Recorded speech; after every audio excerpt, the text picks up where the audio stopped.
Pemirsa, masih bersama saya Syifa Aulia dalam Berita Kaltim hari ini. Kembali kami sampaikan 3 berita utama Kaltim hari ini.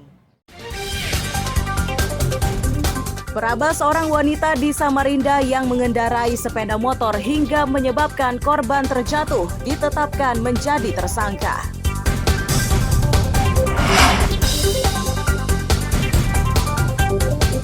Dugaan pelanggaran pilkada di Mahakam Ulu makin ramai. Pelapor meminta kasus tersebut dituntaskan.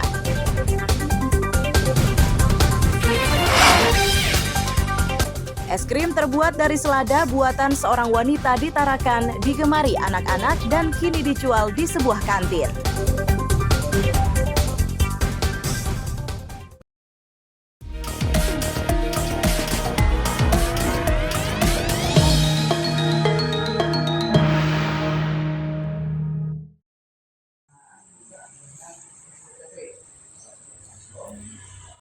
Terkuaknya dugaan pelanggaran pilkada di Kabupaten Mahulu ini setelah tim hukum pasangan calon nomor urut 2, yakni pasangan Novita Bulan Artia Fatra Martin, melapor ke Bawaslu pada tanggal 28 Oktober 2024. Terdapat 3 laporan yang disampaikan, yakni netralitas, penyalahgunaan wewenang, dan penggunaan fasilitas negara dalam kegiatan kampanye oleh salah satu pasangan calon. Bawaslu bersama tim Gakumdu kemudian melakukan kajian atas laporan tersebut. Selanjutnya, Bawaslu menyerahkan laporan tersebut ke polisi untuk penanganan secara hukum.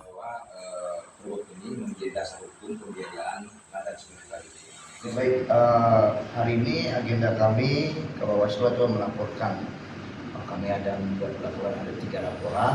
Yang pertama terkait dengan netralitas, yang kedua terkait dengan intervensi ataupun fasilitas pemerintah yang digunakan.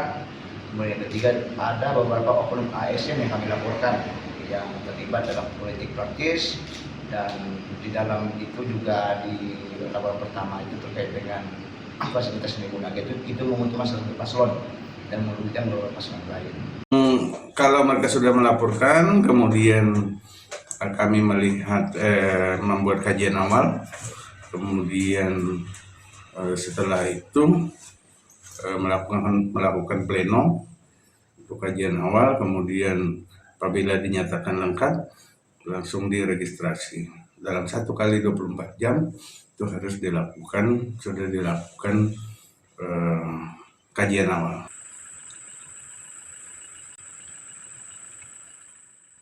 Dari laporan tersebut, Satreskrim Polres Mahakam Ulu telah menetapkan 5 orang menjadi tersangka dalam kasus dugaan pelanggaran pilkada.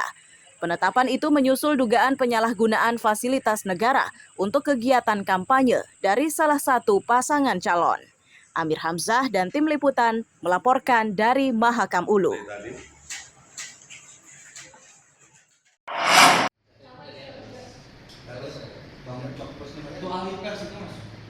Tim pemenangan Rudi Masud Seno Aji, pasangan calon gubernur Kaltim nomor urut 2 bereaksi. Ini terjadi pasca deklarasi Garda Prabowo untuk mendukung Isran Nur Hadi Mulyadi, pasangan calon gubernur nomor urut 1.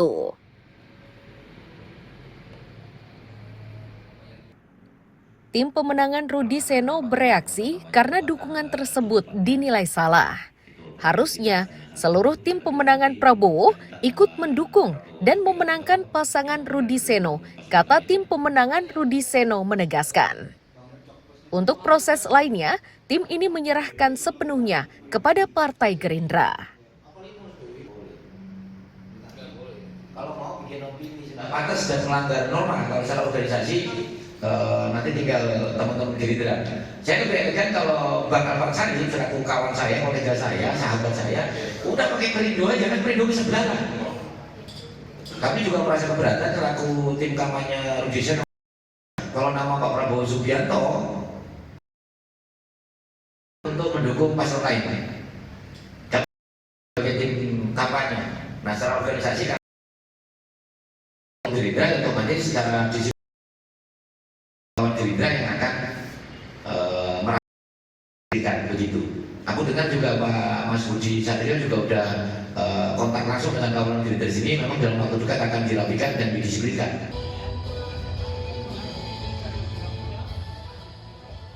Sebelumnya, Garda Prabowo mendeklarasikan dukungan kepada paslon nomor urut 1 di Samarinda.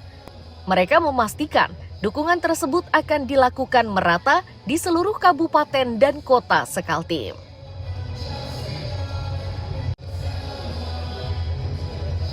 Untuk dukungan gubernur itu Garda Prabowo Provinsi Kalimantan Timur menginstruksikan seluruh DKC-DKC di kabupaten kota Kutai Kartanegara, Samarinda, Bontang, Balikpapan, Mahulu, Kutai Barat, seluruh kabupaten kota untuk bisa mendukung nomor 1 yang sudah kita anggap teruji untuk melanjutkan kepemimpinannya menjadi Gubernur Kalimantan Timur kembali. Siap kadaluarsa. Garda Prabowo Kaltim bersikukuh memberikan dukungannya kepada Isran Hadi karena organisasinya tidak berafiliasi dengan kelompok manapun. Oleh karenanya, langkah yang dilakukannya mereka anggap bagian dari kebebasan berpendapat dan sudah tepat. Amir Hamzah dan tim liputan melaporkan dari Samarinda.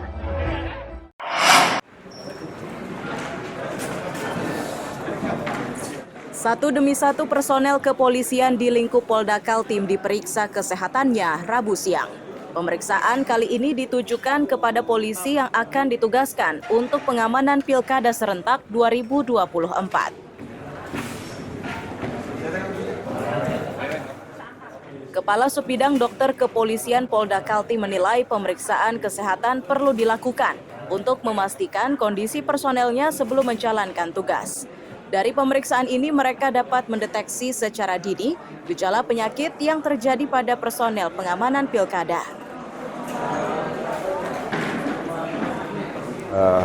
Kami dari Bidokes Polda Kaltim melaksanakan pemeriksaan kesehatan kepada personel Polda Kaltim yang dispringkan